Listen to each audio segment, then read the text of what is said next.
ॐ अज्ञानतिमिरान्धस्य ज्ञानाञ्जनशलाकया चक्षुरुन्मिलितं येन तस्मै श्रीगुरवे नमः। श्रीचैतन्यमनोभीष्टं स्थापितं येन भूतले स्वयं रूप कदा मह्यं ददाति स्वपदान्तिकं। वन्देऽहं श्रीगुरो श्रीयुतपदकमलं श्रीगुरून् वैष्णवंश्च श्रीरूपं साग्रजातं सहगण रघुनाथान्वितां तां सजीवम् साद्वैतं सावधूतं परिजनसहितं कृष्णचैतन्यदेवं श्रीराधा कृष्णपादान् सहगण ललिता श्रीविशाखान्वितांश्च नमो विष्णुपादाय कृष्णप्रेष्ठाय भूतले श्रीमते भक्तिवेदान्त स्वामिनिति नामिने। नमस्ते सारस्वते देवे गौरवाणी प्रचारिणे निर्विशेष शून्यवादी पाश्चात्यदेशतारिणे वाञ्छाकल्पतरुभ्यश्च कृपा सिन्धुभ्य एव च पतितानां पावनेभ्यो वैष्णवेभ्यो नमो नमः। हे कृष्ण करुणा सिन्धु दीनबन्धु जगत्पते गोपेश गोपिका कान्त राधा कान्त नमोस्तुते। तप्त कांचन गौरांगी राधे वृंदावनेश्वरी वृषभानुसुते देवी प्रणमामि हरिप्रिये। जय श्री कृष्ण चैतन्य प्रभु नित्यानंद श्री अद्वैत गदाधर शिवासादि गौर भक्तवृंद। हरे कृष्णा कृष्ण कृष्ण हरे हरे हरे राम राम राम हरे हरे। हरे कृष्णा, आप सभी का स्वागत है अध्याय 8 के पाठ में। तो कल हमने देखा अध्याय 7 ज्ञान विज्ञान योग। उसमें भगवान कहते हैं कि सबसे श्रेष्ठ ज्ञान है जिसमें तुम मुझे जान सकते हो। तो भगवान ने अपनी शक्तियों के बारे में बताया। किसी को ध्यान में तो बता सकते हैं कि 2 तरह की शक्ति होती है भगवान की। जो भगवान कहते हैं कि जो भी भौतिक जगत है और आध्यात्मिक जगत है, इन 2 शक्तियों के अंतर्गत आता है, इन 2 शक्तियों से मिलकर बना हुआ। यस नवीन त्यागी प्रभु। हरे कृष्ण प्रभु जी। हरे कृष्ण। प्रभु जी, एक अपराशक्ति और पराशक्ति। दो दो शक्ति हैं, अपरा शक्ति और पराशक्ति। पर अपरा शक्ति में भगवान ने अष्टधा 8 शक्तियां बताई है अपरा। जी, 8 है उसमें, मतलब पृथ्वी जल वायु आकाश अग्नि और अपना ये मन बुद्धि अहंकार। हम्म, पृथ्वी जल वायु अग्नि और आकाश, है ना। ये पंच तत्व हैं। और मन बुद्धि और अहंकार, ये अपरा शक्ति है भगवान की अष्टधा। और फिर पराशक्ति बताई, इसके अतिरिक्त एक पराशक्ति है। हाँ, वो पराशक्ति जो मतलब गुणातीत है, जो मतलब हम मतलब गुणों से परे है, जिन पे ये जो सारा नियंत्रण करती है इन शक्तियों के ऊपर, हम्म, तो मतलब जो इनके जीव है अधीन ना। आती है सारी। जी जी। तो जीव जो है ना, जीव आत्मा है ना, वो चाहे मनुष्य है या पुरुष है, जो जीव है, जो इस प्रकृति का विदोहन करना है ना। भगवान कहते हैं ये इसके अतिरिक्त मेरी एक अपरा शक्ति है जो इस अ, पराशक्ति है जो अपरा शक्ति का विदोहन कर रहा है, मतलब उसका भोग कर रहा है वो। तो जीव आत्मा जो है वो है। तो ये अपरा और पराशक्ति 2 शक्तियों में, तो भौतिक जगत और आध्यात्मिक जगत जो भी है वो इन 2 शक्तियों के कारण स्वरूप है। ठीक है, तो इसके बाद भगवान बताते हैं कि 4 तरह के लोग जो हैं मेरी शरण में नहीं आते, और 4 प्रकार के लोग मेरी शरण में आते हैं। तो 4 तरह के कौन से लोग हैं जो भगवान की शरण नहीं ग्रहण करते? कोई किसी को ध्यान है तो बता सकते हैं। हाँ जी प्रभु जी, वो हैं, एक तो जो मूर्ख लोग होते हैं, और एक अधम कहा गया है उसमें, और एक होते हैं जो नास्तिक होते हैं, जो भगवान में विश्वास ही नहीं करते, मानते ही नहीं कि जो भगवान कुछ होते हैं। और एक असुर लोग होते हैं, जो उनकी हमेशा अपमान करते हैं या उनसे झगड़ा करते हैं, उनके मतलब कम्पिटिटर बन के रहते हैं हमेशा। तो ये तो 4 तरह के लोग हैं जो वो भगवान को भगवान की शरण में नहीं नहीं समझ आते सकते। हैं। हाँ जी। तो जो मूर्ख हैं, ज्ञानी हैं, है ना, अधम है, जिनका ज्ञान हर लिया गया है ना, तो ऐसे लोग जो हैं भगवान की शरण ग्रहण नहीं करते।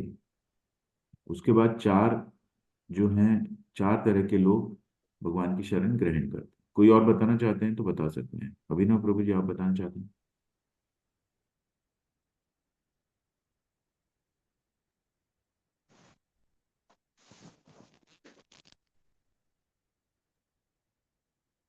यस, 4 तरह के लोग भगवान की शरण ग्रहण। यस कपिल को। हरे कृष्णा प्रभु जी, तुम्हें प्रणाम प्रभु जी, हरे कृष्णा। हरे कृष्ण।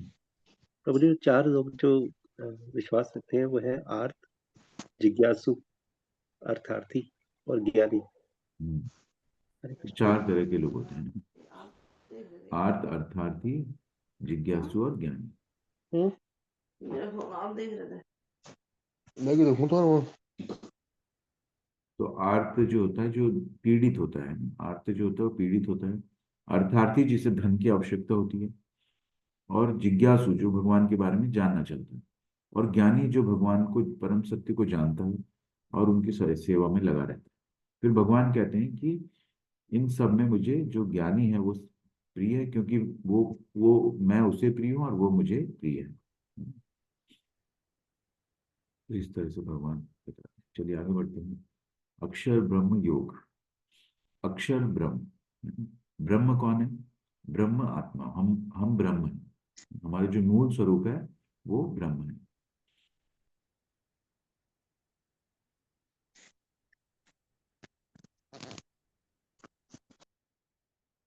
हमारा मूल स्वरूप जो है वो ब्रह्म है, ठीक है। आत्मा ब्रह्म है।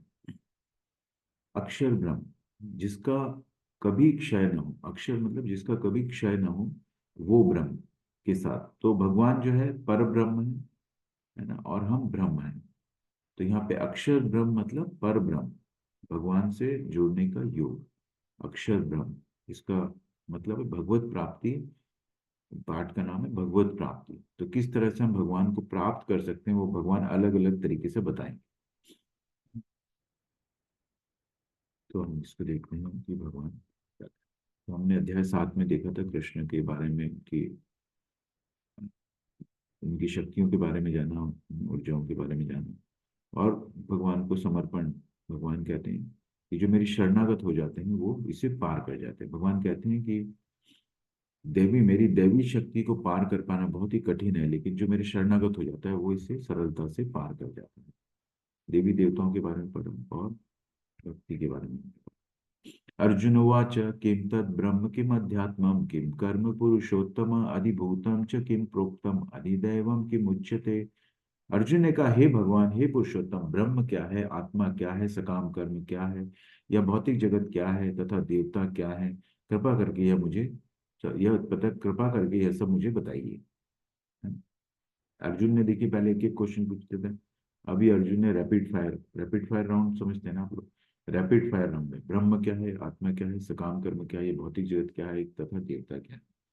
तो 1 2 3 4 5, 5 प्रश्न इकट्ठे पूछे उन्होंने। हे मधुसूदन, यज्ञ का स्वामी कौन है, वह शरीर में कैसे रहता है और मृत्यु के समय भक्ति में लगे रहने वाले आपको कैसे जान, है ना। तो 3 प्रश्न और हो गए, तो 8 प्रश्न इकट्ठे अर्जुन ने पूछे, ठीक है। तो अर्जुन और जानना चाहता है और डीप में जाता है ना। पहले क्या पूछ रहा है वो, ब्रह्म क्या है और आत्मा क्या है, सकाम कर्म क्या है, यह भौतिक जगत क्या है, तथा देवता क्या है। कृपा करके ये सब मुझे बताइए। और यज्ञ जो है उसका स्वामी कौन है, वह शरीर में कैसे रहता है। ये सब हम लोगों ने थोड़ा थोड़ा सा जाना है। मृत्यु के समय भक्ति में लगे रहने वाले आपको कैसे जान पाते हैं। लेकिन भगवान क्या बताते हैं, जरा मरण मोक्षाय मामाश्रित्य यतन्ति ये ते ब्रह्म तद्विदु कृष्णम अध्यात्मम कर्म चाखिलम। जो जरा तथा मृत्यु से मुक्ति पाने के लिए यत्नशील रहते हैं वे बुद्धिमान व्यक्ति मेरी भक्ति की शरण ग्रहण करते हैं। वे वास्तव में ब्रह्म है, क्योंकि वे दिव्य कर्म के विषय में पूरी तरह से जानते हैं। ये 7 चैप्टर का है। तो भगवान ने 7 चैप्टर में बताया है कि जरा तथा मृत्यु से मुक्ति पाने के लिए यत्नशील। तो मूल समस्या हमारी जन्म, मृत्यु, जरा और व्याधि है ना। तो यहाँ पे जरा और मृत्यु से मुक्ति पाने के लिए यत्नशील रहते हैं। जरा मतलब बीमारी, और मृत्यु, वे बुद्धिमान व्यक्ति मेरी भक्ति की शरण ग्रहण करते हैं। क्योंकि बुद्धिमान क्यों कहा गया, क्योंकि वो अपनी मूल समस्याओं को समझ गए हैं कि जीवन का जो लक्ष्य है कि मूल समस्याओं का समाधान निकालना। तो वो इसीलिए उनको बुद्धिमान कहा गया। वे वास्तव में ब्रह्म है, क्योंकि वे दिव्य कर्मों के विषय में पूरी तरह से जानते हैं, है ना? तो ये ब्रह्म है। ब्रह्म का और बताएंगे भगवान। तो दिव्य कर्मों के बारे में विषय में पूरी, दिव्य कर्म मतलब भगवान के, है ना। जन्म कर्म च में दिव्यम, भगवान का जो जन्म और कर्म है वो पूरे दिव्य है, तो उनको जो जानता है वो वास्तव में ब्रह्म है। साधिभूताधिदैवं मां साधि यज्ञं च ये विदुः प्रयाण काले ते अब काले पी च मां ते विदुर्युक्त चेतसः। जो मुझ परमेश्वर को मेरी पूर्ण चेतना में रहकर मुझे जगत का, देवताओं का तथा समस्त यज्ञ विधियों का नियमक जानते हैं, वे अपनी मृत्यु के समय भी मुझ भगवान को जान और समझ सकते हैं। तो उनके जन्म और कर्मों के बारे में जान लिया, वो सभी चीजों के कंट्रोलर हैं, इस ये जान लिया, और इस पूर्ण चेतना से ये जब करते हैं तो वे मृत्यु के समय भी मुझ भगवान को जान और समझ सकते हैं। तो भगवान ने ये सब जो 8 क्वेश्चन थे अर्जुन के, उनको एक एक करके आंसर किया है श्लोकों में। तो क्या बोलते हैं भगवान कि ब्रह्म क्या है? ब्रह्म मतलब आत्मा, हम हमारा मूल स्वरूप जो है ब्रह्म है, हम लोग, है ना। हम आत्मा है, हम शरीर नहीं, ये पहला ज्ञान था, है ना। जब हम बोलेंगे तो मतलब आत्मा, तो ये ब्रह्म है। ब्रह्म मतलब जो स्वरूप है, भगवान का स्वरूप है। जीव जो है वो ब्रह्म है। जीव मतलब आत्मा, अविनाशी जीवित इकाई, जिसका कभी विनाश नहीं होता है। जैसे आत्मा है, सोल है, जो स्पिरिट है, उसका कभी विनाश नहीं होता है, तो वो ब्रह्म है। अध्यात्म सेल्फ, उसकी प्रकृति जो है, आत्मा की प्रकृति मतलब अध्यात्म, ठीक है। हम आत्मा का अध्ययन करते हैं तो वो आध्यात्मिक है। अध्यात्म कर्म क्या है? जो तन के द्वारा किया गया कर्म, जो हमारे कर्म इंद्रिया है। तन मतलब कर्म इंद्रिया, भौतिक रूप से जो हम कर्म करते हैं वो हमारे कर्म, तन के द्वारा जो कार्य किया जाता है वो कर्म। और आत्मा के द्वारा जो, आत्मा के लिए जो किया जाता है वो आध्यात्मिक कार्य होता है। अधिभूत, भौतिक प्रगति जो है उसको अधिभूत कहते हैं। जो भी हमको दिख रहा है भौतिक जगत में प्रकट है, जो हम इन आंखों से देख सकते हैं, भौतिक प्रकृति, उसको बोलते हैं अधिभूत। तो अर्जुन बोलता है ब्रह्म क्या है, अध्यात्म क्या है, कर्म क्या है, अधिभूत क्या है, अधिदैव कौन है। अधिदैव कौन है? यूनिवर्सल फॉर्म, जिसमें सभी देव शामिल। तो भगवान का हम यूनिवर्सल फॉर्म देखेंगे 11वें चैप्टर में, भगवान विराट रूप दिखाते हैं। तो उसमें अर्जुन कहता है मुझे ये भी दिख रहा है, वो भी दिख रहा है, सब कुछ दिख रहा है।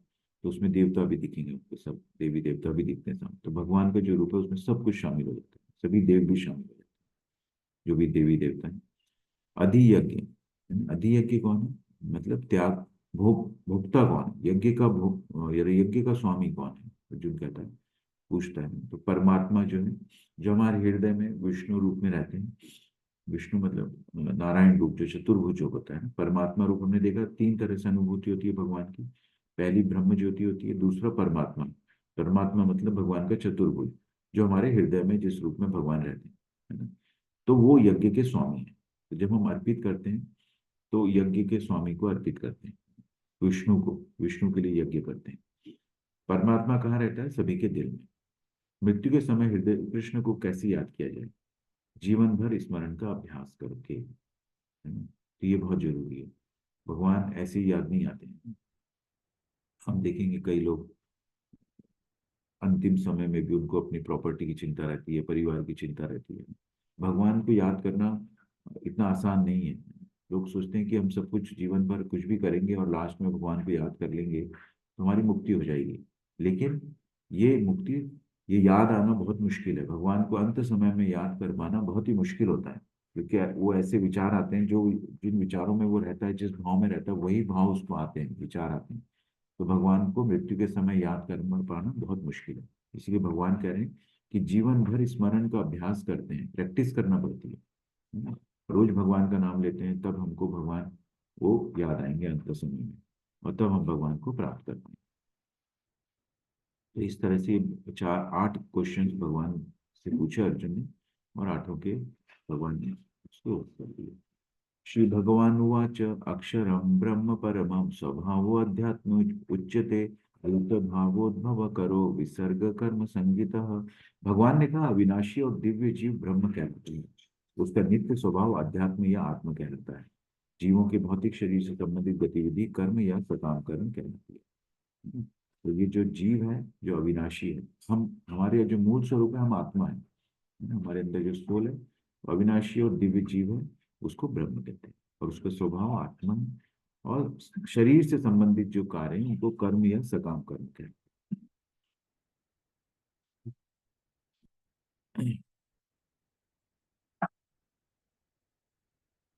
अधिभूतं क्षरोभाव पुरुषश्चाधिदैवतम् अधियज्ञो एवात्र देहे देहभृतां वर। हे देहधारी में श्रेष्ठ, निरंतर परिवर्तनशील यह भौतिक प्रकृति अधिभूत अर्थात भौतिक अभिव्यक्ति कहलाती है। भगवान का विराट रूप जिसमें सूर्य तथा चंद्र जैसा समस्त देवता सम्मिलित है अधिदैव कहलाता है, तथा प्रत्येक देहधारी के हृदय में परमात्मा स्वरूप स्थित मैं परमेश्वर यज्ञ का स्वामी कहलाता हूँ। अंतकाले च मामेव स्मरन् मुक्त्वा कलेवरं यः प्रयाति स मद्भावं याति नास्त्यत्र संशयः। और जीवन के अंत में जो केवल मेरा स्मरण करते हुए शरीर का त्याग करता है वह तुरंत मेरे स्वभाव को प्राप्त करता है, इसमें रंच मात्र भी संदेह नहीं है। इसमें भगवान गारंटी दे रहे हैं कि इसमें रंच मात्र भी संदेह नहीं। किसमें? जो अंत में मेरा स्मरण करता है, करते हुए त्याग करता है, वह तुरंत मेरे स्वभाव को प्राप्त करता है। यहाँ पे भीष्म पितामह के को दिखाया गया है। भीष्म पितामह को ये सिद्धि प्राप्त थी कि वो अपनी स्वेच्छा से, अपनी मर्जी से उस अपने शरीर को त्याग सकते थे, कि उसका समय डिसाइड कर सकते थे किस समय उनको शरीर त्यागना है।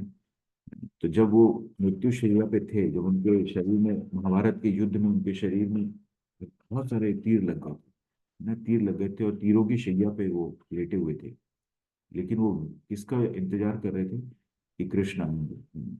फिर पांडु पुत्र और कृष्ण उनके पास गए और उनके बीच में वार्तालाप हुआ, और उसके बाद भीष्म स्तुति बड़ी बड़ी प्रचलित, बहुत फेमस है, भागवतम में इसका वर्णन आता है। तो उन्होंने भगवान की स्तुति की फिर, और उसके बाद शरीर त्याग। तो इस तरह से उनको सिद्धि प्राप्ति थी। तो योगी लोग जो पुराने पहले ऋषि मुनि और योगी होते थे, तो वो अपना शरीर त्यागने का समय जो है चूज कर सकते थे, वो एक है ना, अपनी योगिक क्रियाओं से। अभी भगवान बताएंगे कि किस समय शरीर छोड़ने से वो भगवत धाम को प्राप्त करते हैं। तो इस तरह से, और भगवान के को अंतिम समय में स्मरण करके वो प्राप्त कर सकता है, मेरे स्वभाव को प्राप्त करता है, इसमें रंच मात्र भी संदेह नहीं।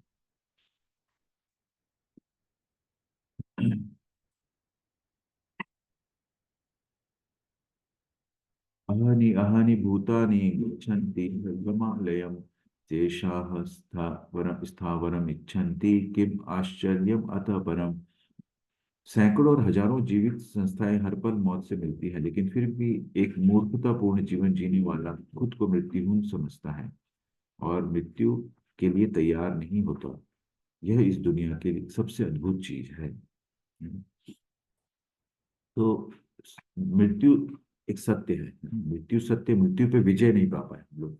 साइंस इतना डेवलप हो गया है, इतना हम लोग बोलते हैं 21st सेंचुरी में आ गए हैं, लेकिन मृत्यु के ऊपर हम जो है मृत्यु को हम जीत नहीं पाए, है ना। लेकिन फिर भी लोग अपने आप को मृत्युहीन समझते, मृत्यु नहीं होगी मुझे, तो ये मूर्खतापूर्ण जीवन बोला गया है ना? क्योंकि इसकी मूल समस्या ही मृत्यु है, जन्म और मृत्यु, और वो मृत्यु के लिए तैयार नहीं होता। हमको प्रिपेयर होना पड़ता है इस तरह से ना। Art of dying, art of dying बोलते हैं इसको। तो हम मृत्यु के लिए तैयार होते, क्यों तैयार होना? क्योंकि हमको इस समस्या से परे जाना है, परे जाना है। तो इसको जो नहीं जाते, और यही यह तो इस दुनिया की सबसे अद्भुत चीज है कि लोग इसको इस सत्य को एक्सेप्ट नहीं करते। इस चैप्टर में इसको महाभारत से लिया गया ये श्लोक है। ये हमने जड़ भरत की कहानी सुनी थी। भरत महाराज को आसक्ति हो गई थी हिरण से, फिर उसका उनका मन आसक्त हो गया हिरण में, और फिर उनके समय में उनको हिरण का बच्चा याद आया, तो उनको जो है हिरण का शरीर प्राप्त हुआ, और उसके बाद उन्होंने तपस्या की स्मृति मिल गई, स्मृति थी उनको अपने जीवन के बारे में, तो उससे उस हिसाब से उन्होंने आचरण किया, और उसके बाद उनको मनुष्य जीवन प्राप्त हुआ, और फिर मुक्ति। तो जड़ भरत के रूप में ये जाने जाते, जिनके नाम से जो भारतवर्ष का नाम पड़ा भरत महाराज। यम यम वापि स्मरन् भावं त्यजन्त्यन्ते कलेवरं तम तम एवेति कौन्तेय सदा तद्भाव भावितः। हे कुंती, शरीर त्यागते समय मनुष्य जिस जिस भाव का स्मरण करता है वह उस भाव को निश्चित रूप से प्राप्त होती है। ये हमने भरत महाराज की कहानी देखी थी, और फिर बाद में जो है उनको मुक्ति हुई। पहले हिरण का शरीर प्राप्त हुआ, लेकिन स्मृति थी तो इसलिए उन्होंने हिरण के शरीर में रहते हुए भी ऐसे कर्म किए ताकि उनसे कोई अपराध न हो। और फिर उनको मनुष्य जीवन मिला, फिर मनुष्य जीवन में भी उन्होंने बहुत केयरफुली उसको देखा, क्योंकि वो दोबारा गलती नहीं करना चाहते थे। फिर उनको मुक्ति मिली। तस्मात् सर्वेषु कालेषु मामनुस्मृत्युध्य च मयि अर्पितमनो बुद्धि मामे वैश्यस्य संशयः। अतएव हे अर्जुन, तुम्हें सदैव कृष्ण रूप में मेरा चिंतन करना चाहिए और सदा ही युद्ध करने के कर्तव्य को भी पूरा करना चाहिए। अपने कर्मों को मुझे समर्पित करके तथा अपने मन एवं बुद्धि को मुझ में स्थिर करके तुम निश्चित रूप से मुझे प्राप्त कर सकोगे। है ना? तो भगवान हर बार गारंटी देते हैं ना, तुम मेरे सद्भाव को प्राप्त करोगे, तुम निश्चित रूप से मुझे प्राप्त करोगे। तो कैसे करेंगे? जब कृष्ण रूप में मेरा चिंतन करना चाहिए और युद्ध करने के कर्तव्य को भी करो। अर्जुन को कह रहे हैं कि कर्म करना है। भगवान कभी भी भगवत गीता में कहीं नहीं कहा कि कर्म को त्यागना। कर्म करो, है ना, लेकिन उसको भगवान को समर्पित करते करते हुए करो। उसके उसके फल से अनासक्त होना है, उसके फल को भगवान को समर्पित कर दो। है ना, भगवान कहते हैं कर्मण्यवादी कारस्ते माँ फलेषु कदाचन। तुम कर्म के अधिकारी हो, लेकिन कर्म फल के अधिकारी तुम नहीं हो। इसीलिए अपना कर्म करो और फल को मुझको समर्पित कर दो। तो मुझे अपने कर्मों को मुझे समर्पित कर दो और अपना मन और बुद्धि मुझ में स्थिर करो। है ना? तो स्थिर कैसे करते हैं? उसका अभ्यास करते हैं। अभी हमने सोच लिया कि स्थिर करना चाहिए हमको, तो स्थिर ऐसा सोचेंगे, स्थिर कर लेंगे तो ऐसे स्थिर नहीं हो जाते हैं। उसका अभ्यास करना पड़ता है। तो हरे कृष्ण कृष्ण कृष्ण हरे हरे, हरे राम राम राम हरे हरे। तो ये इसको हम इसका जब जाप करते हैं तो हमारा मन स्थिर होता है ना, मन शांत होता है। और इसके शब्दों के ऊपर ध्यान लगाते हैं तो हम मेडिटेशन करते हैं, मेडिटेशन। बुद्धि को हम भगवान में स्थिर कर रहे हैं, बोल रहे हैं और उसको सुन रहे हैं। तो इससे हमारा मन और बुद्धि स्थिर हो रहा है। तो अपने कर्मों को कर दिया और फिर अपनी बुद्धि, तो तुम निश्चित रूप से मुझे प्राप्त। तो इसका अभ्यास जब करेंगे हम तो अंत समय में हमको भगवान याद है। कई लोग प्रश्न करते हैं कि वो भक्ति करते हैं और फिर लास्ट में वो कोमा में चले गए, तो वो कैसे कर? तो भगवान उनका ध्यान रखते हैं फिर, क्योंकि जीवन भर वो याद करते हैं तो अंत समय फिर भगवान उनको याद करते हैं। ठीक है, तो वो उनका व्यर्थ नहीं होता कभी भी। अभ्यास योग युक्ते न चेतसा नान्यगामिना परमं पुरुषम दिव्यम याति पार्थानुचिंतयम। हे पार्थ, जो व्यक्ति मेरा स्मरण करने में अपना मन निरंतर लगाए रखकर अविचलित भाव से भगवान के रूप में मेरा ध्यान करता है, वह मुझको अवश्य ही प्राप्त होता है, अविचलित भाव से। तो जब आपका मन और बुद्धि स्थिर हो जाते हैं तो आपके भाव भी विचलित नहीं होते। आपके अविचलित भाव से आप भगवान के रूप में मेरा ध्यान करते हैं। भगवान के रूप में ध्यान देना, भगवान का आपने बताया था कि भगवान के जो है उनका रूप है, सौंदर्य है ना, प्रेमा भाव है उनके साथ जो भी, और उनकी लीलाएं हैं है ना, भगवान की लीलाएं हैं। तो उन रूपों में भगवान का जब ध्यान करते हैं तो भगवान कहते हैं मुझे अवश्य प्राप्त होता है। निरंतर स्मरण, स्मरण कैसे आता है? हमने देखा था नवदा भक्ति के जो पहले 3 स्टेप्स हैं, है ना, श्रवणम और कीर्तनम। श्रवण और कीर्तन करते हैं। श्रवण भगवान के बारे में सुनते हैं, भगवान की लीलाओं के बारे में सुनते हैं, श्रवण करते हैं और उसके बाद भगवान के नामों का कीर्तन करते हैं। तो इससे क्या होता है? भगवान हमेशा अपने हमारे स्मरण में रहते हैं। ठीक है, तो स्मरण करने के लिए आपको प्रयास नहीं करना पड़ेगा। आप श्रवण और कीर्तन करिए तो अपने आप भगवान आपके ध्यान में रहेंगे, स्मरण भगवान का आएगा। और मन निरंतर निरंतर, निरंतर मतलब कंटिन्यूस। तो भगवान के बारे में सोचते हैं तो आप भगवान को भोग अर्पित करते हैं, उनका प्रसाद ग्रहण करते हैं, तो निरंतर आपके भगवान का ध्यान रहता है। तो जो भी करते हैं तो ये बहुत जरूरी है। तो आप इस श्रवण करते हैं, कीर्तन करते हैं तो उससे आपको स्मरण रहता है और मन को भगवान में स्थिर करते हैं, मन और बुद्धि को भगवान में लगाते हैं, स्थिर करते हैं। तो अविचलित भाव आता है और उससे भगवान का ध्यान होता है। ये सब क्यों कर रहे हैं? ताकि अंत समय में हमको भगवान का ध्यान। तो ये अभ्यास रोज करेंगे, श्रवण करेंगे, कीर्तन करेंगे, है ना, तो हमको भगवान फिर अंत समय में ध्यान। यहाँ पे अजामिल की कहानी है, पहले भी हम लोगों ने बात की थी इसके बारे में। माता जी ने प्रश्न किया था तो अजामिल जो था ये भक्त था ये भगवान का। लेकिन एक बार वो जंगल में गया, वहां पर एक युवक और युवती जो थे उनको उन्होंने उसने देखा। वो युवती एक वैश्या थी, युवक था वहां पर। तो उसका मन विचलित हो गया, है ना। किस तरह से पतन होता है ये देखिए आप। तो ये ब्राह्मण है, लेकिन भक्त है ना, लेकिन उसका मन विचलित हो गया। मन बहुत ही शत्रु भी है, मित्र भी है ना। उसका मन विचलित हो गया, है ना, और उसका ध्यान फिर उस पूरी जो है उस वैश्य में लग गया। ठीक है। और उसने फिर उस वो ये जो अजामिल था, ये अजामिल का विवाह हो चुका था, है ना, विवाहित था ये। लेकिन उसका जो है मन विचलित हो गया इन इन दोनों को देख के जंगल में, है ना, और उसका ध्यान उस वैश्या में ही रहता था। और फिर उसने उस वैश्या से शादी की, है ना। आप देखिए उसने कितना अधर्म का काम किया, मतलब विवाहित होते हुए उसने एक वैश्य को भी शादी की, है ना, और उससे एक पुत्र को प्राप्त हुआ। लेकिन क्योंकि उसने भक्ति की थी तो उसने जो है उसका नाम नारायण रखा, उसका नाम नारायण रख दिया अपने पुत्र का नाम। तो नारायण नारायण ये कर, नारायण कर, वो हो सकता है भगवान का ध्यान ना करता हो, लेकिन उसके मुख से नारायण नारायण शब्द निकलते थे, है ना।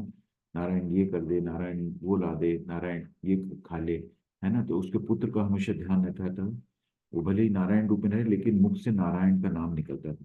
तो अंत काल में उसने नारायण को पुकारा जब वो बहुत ही मृत्यु के करीब था। तो उसने अंत समय में जो है भगवान को पुकारा, है ना।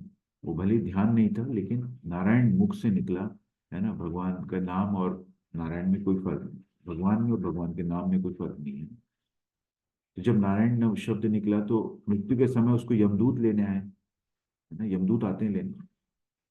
तो जब नारायण निकला तो वो विष्णु दूत आए, है ना, विष्णु दूत भी आ गए।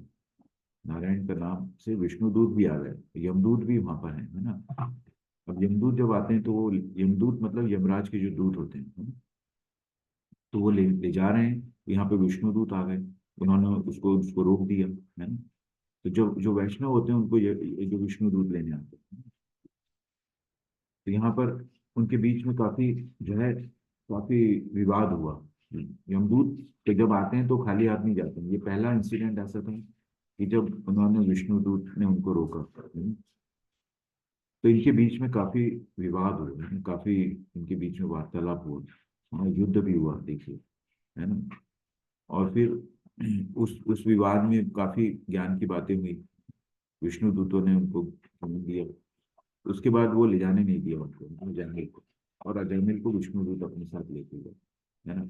लेकिन ये जो यमदूत थे, ये वापस यमराज के पास खाली हाथ गए, है ना। तो यमराज ने फिर उनको ज्ञान बांटा। तो उसका भी भागवतम में बड़ा अच्छा सा वर्णन है पूरा कि यमराज ने यमदूतों को क्या समझाया, पूरा ज्ञान दिया कि किस तरह से ये अंत समय में अगर परमात्मा भगवान को याद करते हैं तो भगवान करते, तो उसमें कुछ गलत नहीं है ना। और फिर उनको समझाया, क्योंकि ये बहुत यमदूत जो है बहुत विचलित हो गए थे। ये कैसे हो सकता है कि हम बिना लिए उसको आ गए ना मृत्यु के समय।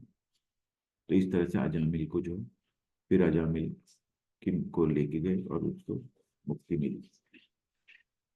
मनुष्य को चाहिए कि परम पुरुष का ध्यान सर्वज्ञ पुरातन नियंता लघुतम से भी लघुतर प्रत्येक के पालन करता समस्त भौतिक बुद्धि से परे अचिंत्य तथा नित्य पुरुष के रूप में करें। वे सूर्य की भांति तेजवान है और इस भौतिक प्रकृति से परे दिव्य रूप है ना? तो भगवान दिव्य रूप में रहते हैं। भगवान जन्मचम में जन्मचम में दिव्य है ना? मेरा भगवान का स्वरूप जो है दिव्य है। हमारा भी स्वरूप दिव्य है, लेकिन हम उसको भूल गए। हमारे स्वरूप को हम भूल गए, हमारा संबंध जो भगवान के साथ है उसको भूल गए। तो भगवान का ध्यान किन किन के रूप में कर सकते हैं? सर्वज्ञ है, पुरातन है ना, आदि अविनाशी, नियंता कंट्रोलर है, लघुतम से भी लघुतर है, हर कण कण में भगवान है उस रूप में कर सकते हैं। प्रत्येक के पालन करते हैं भगवान, उनको हवा पानी जीवन का सामग्री सब देते हैं, सबके पालन करते हैं, है ना? हर जीव का पालन हो रहा है किसी न किसी तरह से, है ना। समस्त भौतिक बुद्धि से परे है। भौतिक बुद्धि, है ना, भौतिक स्तर पर जब हम रहते हैं तो भगवान को नहीं समझ सकते। तो उसके लिए हमको क्या है, आध्यात्मिक स्तर पर जाना पड़ेगा। जब हम पहला ज्ञान भगवान ने दिया हम आत्मा है ना, तब हम आध्यात्मिक स्तर पर जाएंगे और उसके उसके लिए प्रयास करें। तो भौतिक बुद्धि से हम ये भगवान परे हैं, हम नहीं समझ सकते। तो इसीलिए अचिंत्य है, जो हम सोच भी नहीं सकते, जिसका चिंतन भी नहीं कर सकते, अचिंत्य है। और नित्य पुरुष, नित्य पुरुष है, आदि और अविनाशी, नित्य पुरुष के रूप में करना चाहिए। वे सूर्य की भांति तेजवान हैं और इस भौतिक प्रकृति से परे दिव्य। अर्जुन ने जब दिव्यराट रूप देखा था तो वो कहता है कि ऐसा लगता है कि जैसे करोड़ों सूर्य एक साथ उदय हुए, इतना तेज है भगवान के अंदर। तो जो ब्रह्म ज्योति निकलती है उनके धाम से निकलती है ना, वहाँ सब चीज जो है स्वतः प्रकाशित होती है। तो इसीलिए उसको पहली अनुभूति आत्मा साक्षात्कार की, जिसको ब्रह्म ज्योति बोलते हैं। तो भगवान तेजवान है, वो स्वतः प्रकाशित है। तो इसीलिए भगवान का इन रूपों में स्मरण करना चाहिए। तो ब्रह्मा जी हैं, जैसे वो भगवान का तपस्या करके भगवान का ध्यान करते हैं, हमेशा कुछ भी प्रॉब्लम होती है तो भगवान की सहायता लेते हैं। भगवान उनको ज्ञान देते हैं तो सृष्टि की रचना करते हैं, इसीलिए उनको भगवान का हमेशा ध्यान रहता है। इसी तरह शिव जी भी हैं, तो शिव जी पूरे टाइम जो है राम राम राम राम कर जाप करते हैं। उनके उनके उन्होंने जो है भगवान के ध्यान में इतना मग्न रहते हैं कि कंटिन्यूस उनका सतत चिंतन रहता है, उनको निरंतर चिंतन। इसी तरह देवी देवता भी भगवान का स्मरण करते हैं, अलग अलग तरीके से आप भगवान का स्मरण कर सकते हैं। मामुपैत्य पुनर्जन्म दुःखालयम् अशाश्वतम् नाप्नुवन्ति महात्मानः संसिद्धिं परमां गताः। मुझे प्राप्त करके महापुरुष जो भक्ति योगी हैं कभी भी दुखों से पूर्ण इस अनित्य जगत में नहीं लौटते, क्योंकि उन्हें परम सिद्धि प्राप्त हो चुकी होती है। तो ये अनित्य जगत है और दुखों से पूर्ण है। भगवान क्या कह रहे हैं यहाँ पर कि दुखों से पूर्ण इस अनित्य जगत, कौन सा जगत? भौतिक जगत। भौतिक जगत जो है दुखों से पूर्ण है ना, दुखालय अशाश्वतम। दुखों से पूर्ण है ये भौतिक जगत और अनित्य। ये परमानेंट नहीं है, टेम्पररी है ना। इसका नाश होगा, प्रलय होगी, महाप्रलय होगी तो सब कुछ महाविष्णु में समा जाएगा। तो इसीलिए ये भौतिक जगत टेम्पररी है, क्योंकि उन्हें परम सिद्धि प्राप्त हो चुकी होती है। तो कौन किसे प्राप्त हुई? जो महापुरुष हैं, वो इस भौतिक जगत में लौट के नहीं आते। परम सिद्धि क्या है? कि हम भगवान को समझ गए, हम अपने को समझ गए, हमारा संबंध समझ गए, सब कुछ समझ गए, और ये सब समझते हुए भगवान का ध्यान करते हैं और गुणों से अतीत हो गए तो परम सिद्धि प्राप्त हो जाती है। तो ऐसे महापुरुष जो है इस नित्य जगत में नहीं रहते, गुणातीत हो जाते हैं जब, तो हमें ब्रह्म बोध स्थिति में पहुंच जाते हैं, और उसके बाद परमात्मा और उसके बाद परमेश्वर के को प्राप्त करने की कोशिश करते हैं। इस जगत में सर्वोच्च लोक से लेकर निम्नतर सारे लोग दुखों के घर हैं, जहाँ जन्म तथा मरण का चक्कर लगा रहता है। किंतु हे कुंती पुत्र, जो मेरे धाम को प्राप्त कर लेता है वह फिर कभी जन्म नहीं लेता। तो सर्वोच्च लोक कौन सा है? ब्रह्म लोक है। तो ऊपर के लोक हैं 7 लोक, भूलोक से लेकर ब्रह्म लोक तक का है ना, 7 लोक हैं पूरे। तो सर्वोच्च लोक से लेकर निम्नतर सारे लोक, नीचे के लोक दुखों के घर है ना, जहाँ पर जन्म और मरण का चक्कर लगता है। तो इससे मुक्ति नहीं मिल सकती हमको। उसके लिए हमको है ना इस चक्र से बाहर निकलने के लिए, इस चक्र से बाहर निकलने के लिए हमको क्या करना? भगवान की शरण लेनी पड़ेगी। किंतु हे कुंती पुत्र, जो मेरे धाम को प्राप्त कर लेता है वह फिर कभी जन्म नहीं लेता। तो यहाँ पे युद्ध में, पृथ्वी में, हर जगह जो है कुछ न कुछ परेशानियां हैं, और उच्च लोगों में भी परेशानियां रहती।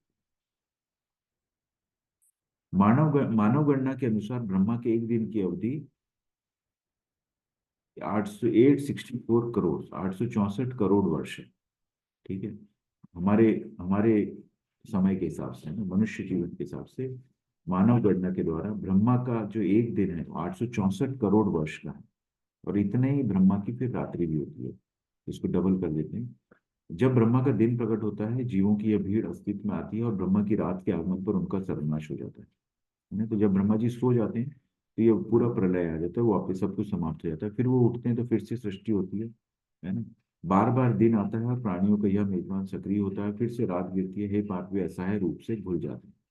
तो सभी कुछ फिर वगैरह में सब कुछ विलीन हो जाता है ना? असहाय वश, कुछ कर नहीं सकता जीव, जो है कुछ नहीं कर सकता।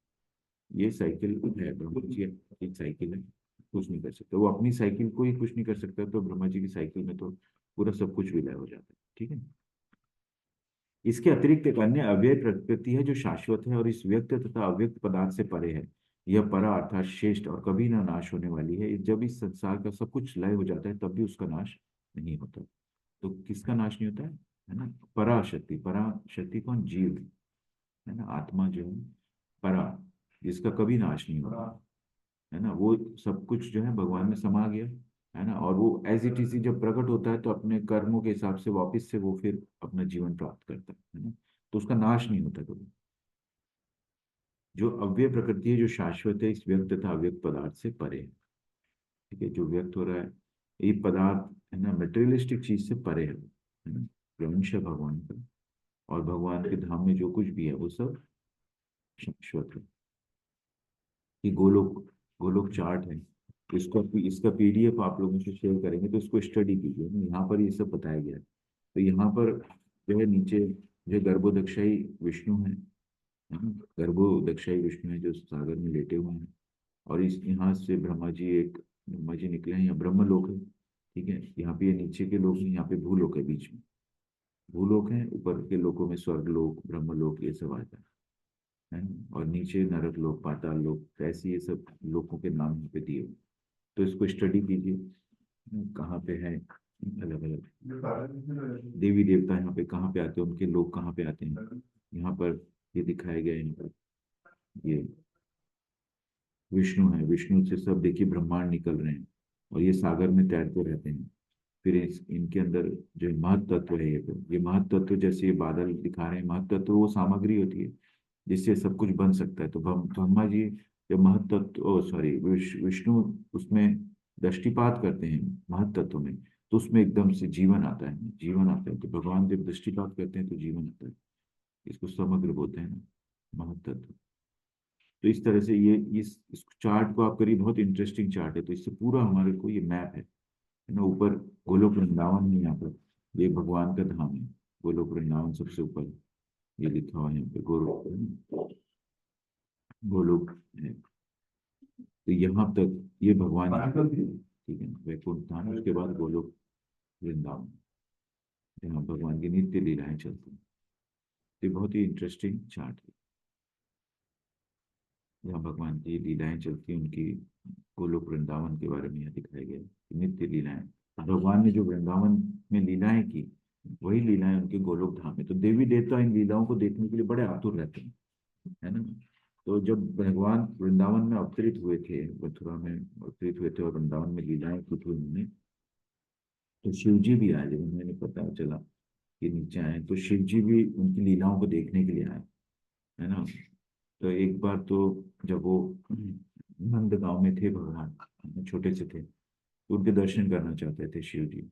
फिर वो वहां गए, लेकिन शिव जी का रूप ऐसा था, तो यशोदा, क्योंकि जो कंस था वो भगवान के ऊपर नित्य जो है अटैक, किसी कोई ना कोई असुर उनके ऊपर अटैक करता रहता था, मारना चाहता था कंस उनको, क्योंकि उनको पता था इन्हीं के द्वारा मेरी मृत्यु है। तो अलग अलग तरीके से करता, तो शिव जी को जो है यशोदा माता जी ने मना कर दिया मिलने के लिए। तो शिव जी बहुत दुखी हो गए थे, लेकिन भगवान समझ गए थे। फिर उन्होंने, भगवान जो थे, भगवान ने लीला करी रची वहां पर भी, तो उन्होंने काफी रोए। वो छोटे से बच्चे थे, तो लेकिन लोगों ने बोला कि वहाँ यहाँ पर जो है शहर में योगी आए हुए हैं, जो शिव जी का रूप ऐसा था योगी उनकी तरह। तो योगी आए, उनसे उनको उनसे शायद लेते हैं, तब ये चुप हों। वो भगवान की लीला थी दर्शन देने के लिए। फिर उनको बुलाया गया और भगवान का दर्शन हुआ। ठीक है, तो इस तरह से शिव जी को उन्होंने दर्शन दिया। तो शिव जी ने वो भगवान का रूप देखना चाहते थे। इसी तरह शिव जी उनकी रास लीला देखना चाहते थे, लेकिन रासलीला में जिस स्वरूप में शिव जी थे उस स्वरूप में उनको एंट्री नहीं मिल सकती, सिर्फ गोपियों को एंट्री मिलती थी उसमें। तो जो कुछ गोपियां थी उनको, उन्होंने उनको सजेस्ट किया कि आप गोपी के रूप में करें, तो उन्होंने वेश बदला था। शिव जी ने वेश बदलकर रासलीला में भाग लिया था। लेकिन कुछ जो गोपियां थी जिन्हें पता नहीं था, वो पहचान गए कि ये तो नई गोपी कुछ दिख रही है ना। तो भगवान शिव जी को उन्होंने पहचान लिया था, और फिर लेकिन शिव जी ने उसमें पार्टिसिपेट किया था।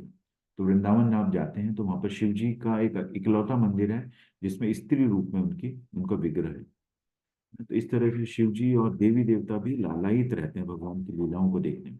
क्यों? क्योंकि गोलोक वृंदावन में ये लीलाएं नित्य चलती हैं। इस तरह से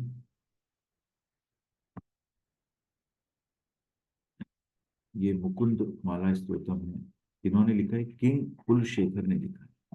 जो राजा कुलशेखर थे, ये साउथ में राजा थे, उनकी प्रेयर्स हैं। राजा जो पहले राजा होते थे सतयुग में, वो बड़े भक्त होते थे भगवान के, राज ऋषि होते थे, उन्हें वेदों का ज्ञान होता था, है ना, और उसके हिसाब से वो राज्य करते थे। तो कृष्ण त्वदीय पद पंकज, ये कौन कह रहा है? किंग कुलशेखर, कुलशेखर कह रहे हैं, राजा कुलशेखर। कृष्ण त्वदीय पद पंकज पंजरानतम अद्यैव मे विशातु मनस राजहंसः राजहंसः प्राण प्रयाण समये कफ वत्त पित्ते कांथावरोधन विधौ स्मरणम कुतस्ते। हे कृष्ण, क्या कह रहे हैं वो? हे कृष्ण, कृपया मेरे मन को तुरंत अपने कमल के फूलों के पैरों की ओर जाने दें, जैसे कि राजहंस कमल के फूलों के तने में प्रवेश करता है। जब मेरी अंतिम सांस के समय मेरा गला हवा पित्त और कफ की क्रिया से संकुचित हो जाता है, तो मैं आपको कैसे याद रखता हूँ? आप देखिए, किंग राजा है, वो क्या कह रहे हैं कि मुझे इसी समय जो है अपने चरणों में जगह दें, है ना, इस समय। क्यों? क्योंकि अंतिम समय में जब मेरा गला रुक जाए, है ना, मुझे अपने जो है हवा, मेरे जो श्वास ठीक से नहीं चलेगा, मेरे अंदर कफ आ जाएगा, मेरा गला रुक जाएगा, है ना, तो मैं कैसे याद कर पाऊंगा आपको, है ना। तो ये भक्तों के विचार होते हैं कि मैं इसी समय, मुझे आप अपने शरण दें, अपने चरणों में, है ना, राजहंस की तरह। और मैं, ताकि मैं ऐसे इस अंतिम समय में जब मेरा गला, और क्योंकि मैं ये सब आपको याद नहीं कर पाऊंगा, है ना, तो इसी समय मुझे आप अपने चरणों में ले लें। ये राजा कुलशेखर करते हैं। तो इसीलिए अंतिम समय में भगवान को याद कर पाना इतना आसान नहीं होता है, क्योंकि शारीरिक समस्याएं इतनी होती हैं।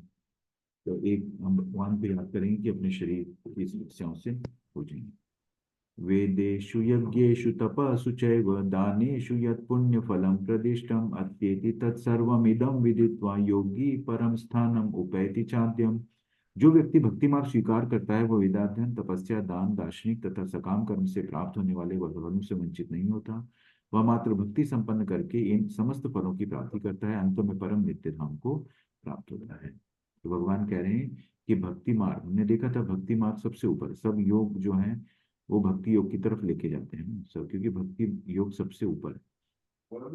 तो जब भक्ति मार्ग को स्वीकार करता है, तो उसको जो है, जो भी ये वेदाध्ययन से जो फल प्राप्त होते हैं, तपस्या, दान, दार्शनिक तथा सकाम कर्म से प्राप्त होने वाले फलों से वो वंचित नहीं है। उसको स्वतः ही जो है सभी इन सब से जो फल प्राप्त होना है, सुख प्राप्त होना है, आनंद प्राप्त होना है, वो भक्ति मार्ग से प्राप्त हो जाता है। तो भक्ति मार्ग संपन्न करने के समस्त फलों की प्राप्ति करते हो, अंत में परम नित्य धाम को प्राप्त होता है, भगवान को प्राप्त हो। अंत, तो इस चैप्टर में भगवत प्राप्ति का क्या विधि बताएगी कि अंत समय में हमको याद करना। तो अंत समय में याद करने के लिए हमको उसका अभ्यास करना पड़ेगा, है ना। हमारे मन और बुद्धि को स्थिर करना है। भगवान कहते हैं अपने मन और बुद्धि को स्थिर करके अविचलित भाव से मेरा निरंतर चिंतन करता है, वो अंतिम समय में भगवान को प्राप्त कर सकता है, ध्यान लगा सकता है भगवान। ठीक है, प्रभुपाद की जय।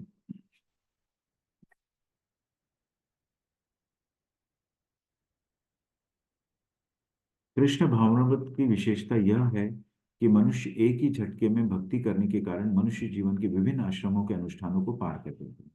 तो जो अलग अलग आश्रम देखे थे भगवान ने बताया था, है ना, वर्ण और आश्रम। तो ब्रह्मचर्य आश्रम है, गृहस्थ आश्रम है, वानप्रस्थ है और संन्यास आश्रम है। तो अलग अलग आश्रम के अपने अपने अलग अलग अनुष्ठान है ना, अलग अलग उसके हिसाब से कर्म है। तो उन सबको पार कर लेता है, एक ही झटके में पार कर लेता है। कौन? ये जो कृष्ण भावनामृत में रहते हैं।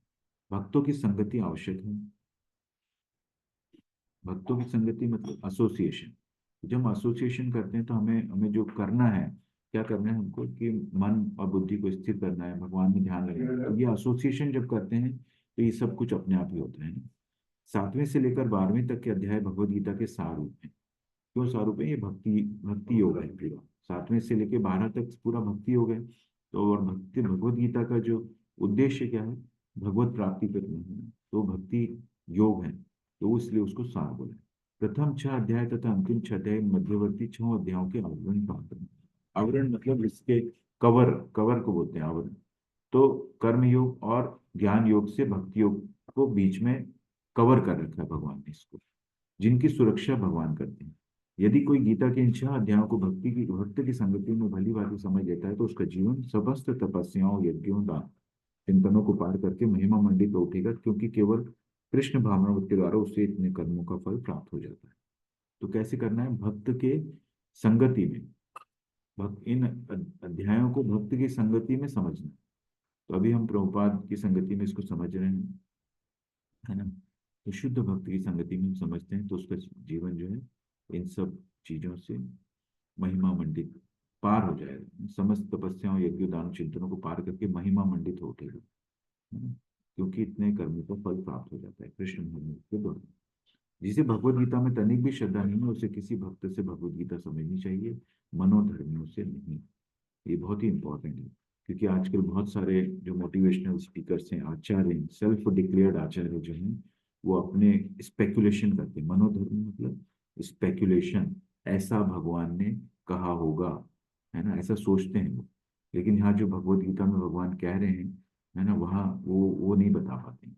इसीलिए जो भक्त के से भगवत गीता समझते हैं, भक्त कौन है? प्रभुपाद भक्त हैं, शुद्ध भक्त हैं, है ना, तो उनसे हम समझ रहे हैं। तो भगवत गीता में भक्त से समझनी है, क्योंकि भक्ति उद्देश्य है।